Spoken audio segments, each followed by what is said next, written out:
Good morning. Let's see. Okay.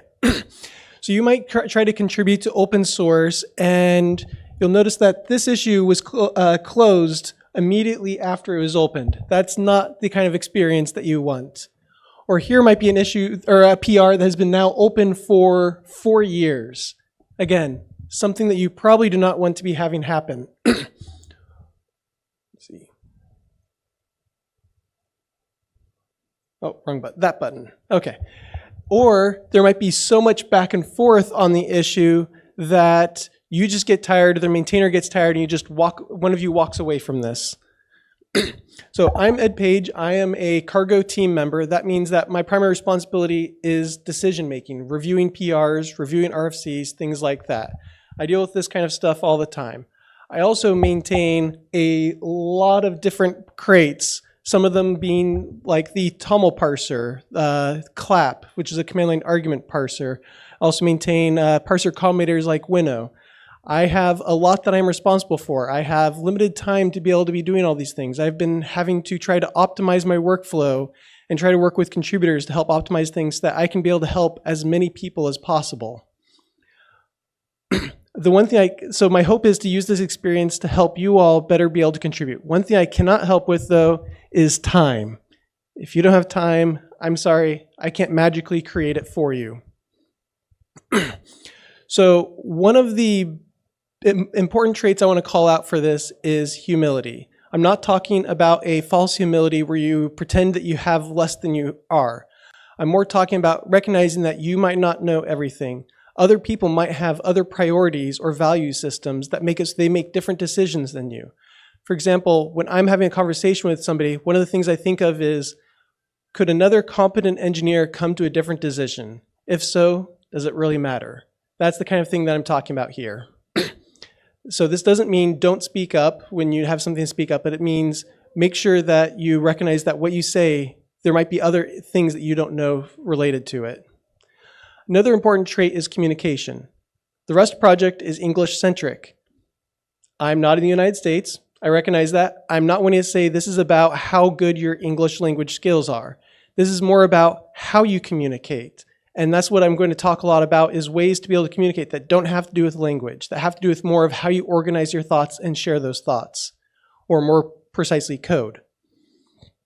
So my to-do list is huge. The details on the slide don't matter, but just to show that I have a lot that I'm trying to take care of. A lot of these I reserve for myself the big open-ended questions, the things that most contributors probably can't be able to easily handle. Plus, I find writing this stuff fun. It's what keeps me motivated. It's what lets me keep coming back and being able to help maintain and help see other people's work. Other people have their own to-do list for me. They have support that they want to be able to do. They have PRs they want me to review. They have issues that they want feedback on or fixes for. There's a lot that I have to balance between what I want to do and what they want to have me do. There is a lot that I need to be able to handle of that. I have also a family. For me, I'm actually employed for this, so that's great, but there's other people who aren't. And so there's just a lot of competing demands on maintainers. They have limited time, and at limited time, they need to be able to focus, have time to be able to focus. That way, they aren't constantly context switching and wasting a lot of time by doing that and making it so they can't help you as much as you would like them to help you with. So, for example, from this, one thing that's not helpful is low-value contributions like just a Me Too post or harassing the maintainer of like, hey, it's been 6 years since this was started. Come on, let me get this feature that I want. We're not your employers. You cannot tell us what to be doing. We have our own priorities. As I said, we might need to be balancing different demands that are on us. So this is not productive. What is productive is doing things, instead of a post like this, is to be saying things like, here's why this is important. Here is what I'm trying to accomplish that can't be accomplished, that hasn't been brought up before. Here are new requirements that you might not have thought of for this discussion. Those are a lot more productive. Those help to be able to build and add to the conversation instead of unnecessarily distracting the maintainer from what they're currently doing. So now that we've talked about that, let's go ahead and say you want to go and create your first contribution to an open source project. You went and implemented this. One thing to know, how big is this PR?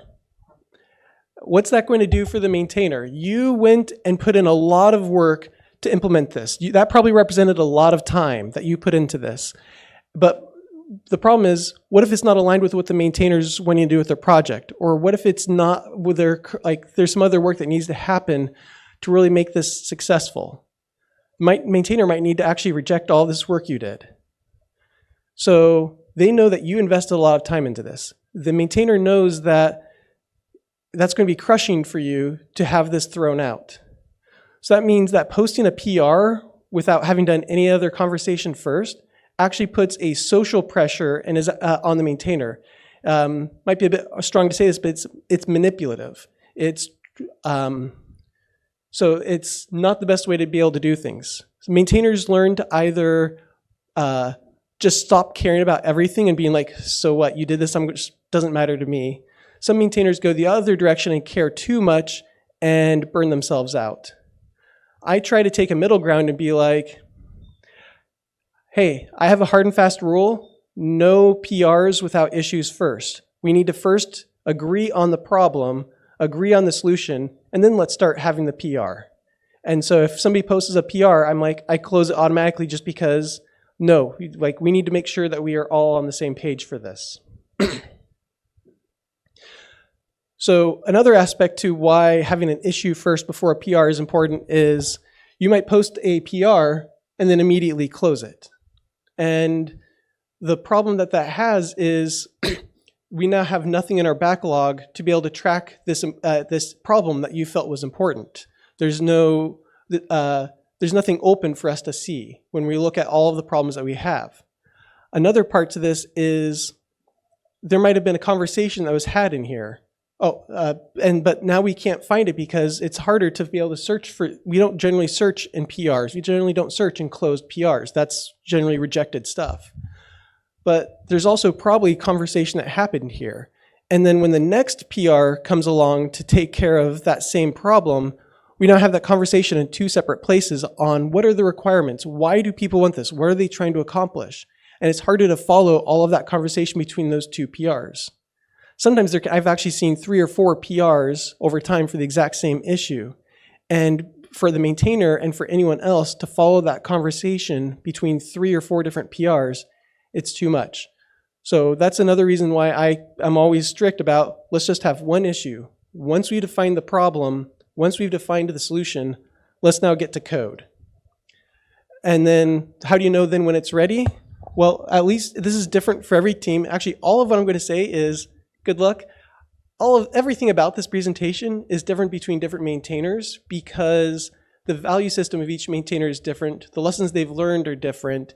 And so I'm more giving you guidelines to be able to help you understand how to walk through these things. You'll need to work with your maintainer of what you're going to need to contribute to be able to figure out how to be able to move forward. So for the cargo team specifically, we actually track we have an S accepted saying, this is now ready. We've agreed on the problem. We've agreed on the solution. We have mentors available to help you to review your code. Go ahead and move forward. You're ready.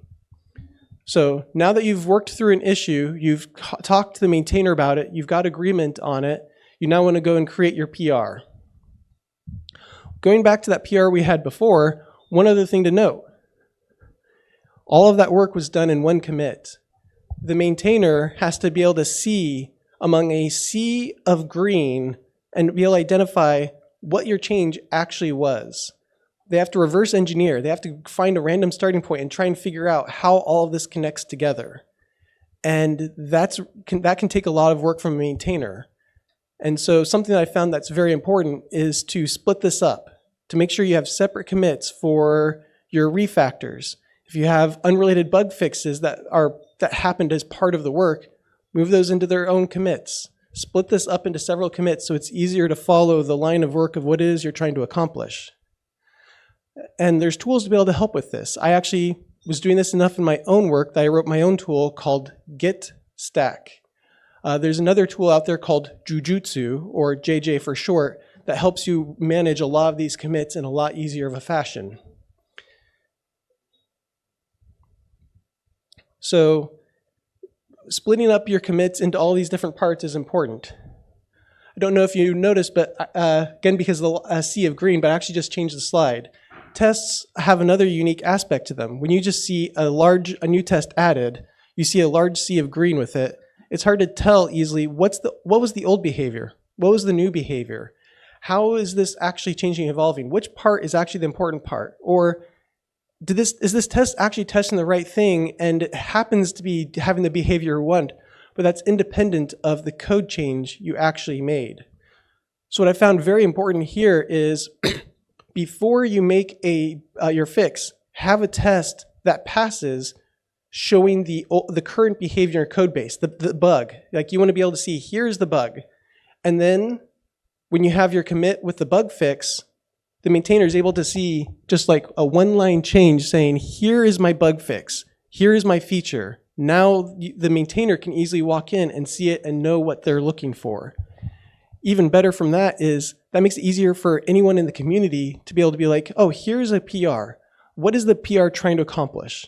They look at that one commit and they're like, oh, I can see this. A picture is worth 1,000 words. A test change that is isolated to just what is the behavior change is also worth so much. And like, instead of having to have paragraphs of text you have to write to try to describe the behavior change, this works so much better.